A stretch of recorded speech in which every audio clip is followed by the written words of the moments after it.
All right, so now we have polynomial functions. Let's talk about evaluating the function. Well, it's like you evaluate any function. If you have p of x here, we're evaluating a function. Here's the rule for it, 2x cubed minus x squared minus 4. And then I want to find out what p at 2 is and what p at minus 3 is.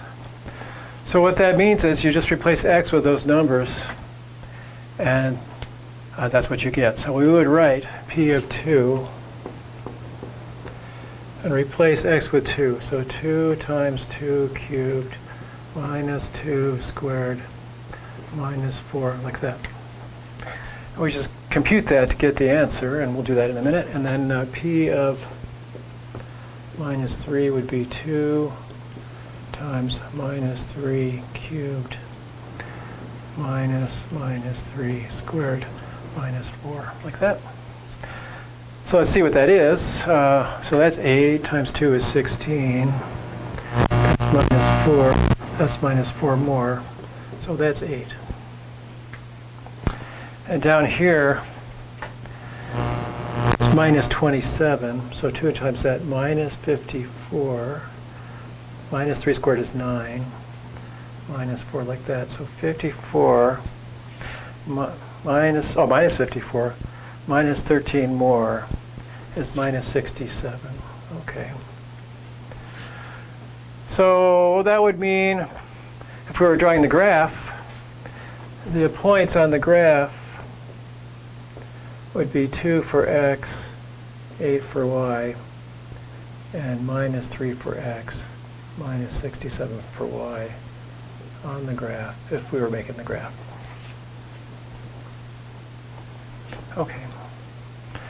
So plug it in. You have to be careful.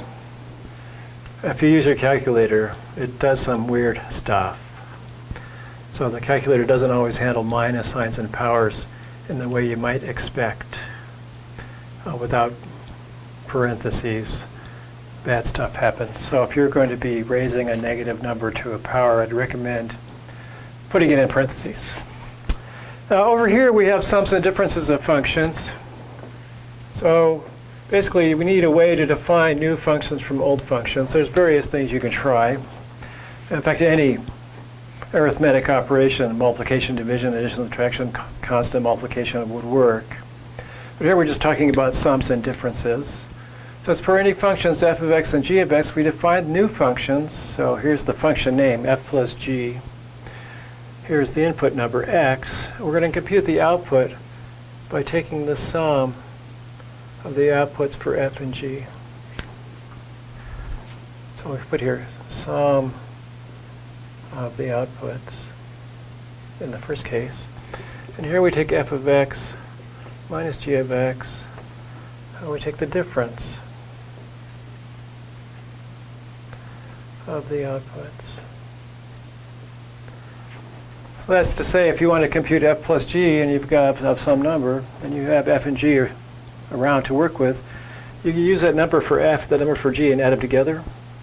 Or the number for f for the difference, that number for f, that number for g, and subtract. Get the output for f minus g.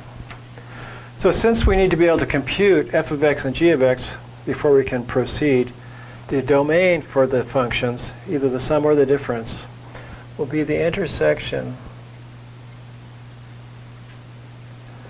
of the domains of f and g. Because if x isn't in the domain of either f or g, I can't compute either f or g of x, then I can't add them, so I can't get f plus g of x, like that. If we're talking about polynomial functions, the polynomial functions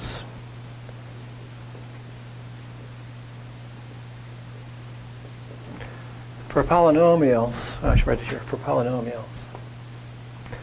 Polynomial domain is all reals, so both of these will have, we'll just get all reals for the domain. Because each polynomial function has all the real numbers as its domain, and the intersection of the reals with itself is just the reals. I'm checking my notes, make sure I didn't do anything too crazy, and I did everything I'm supposed to do. Looks okay. So next on the list, we'll just see what it is. Sometimes there's stuff on my sheets and I forget they come ahead of time, like this, evaluating before we did sums and differences. Let's just see what comes next.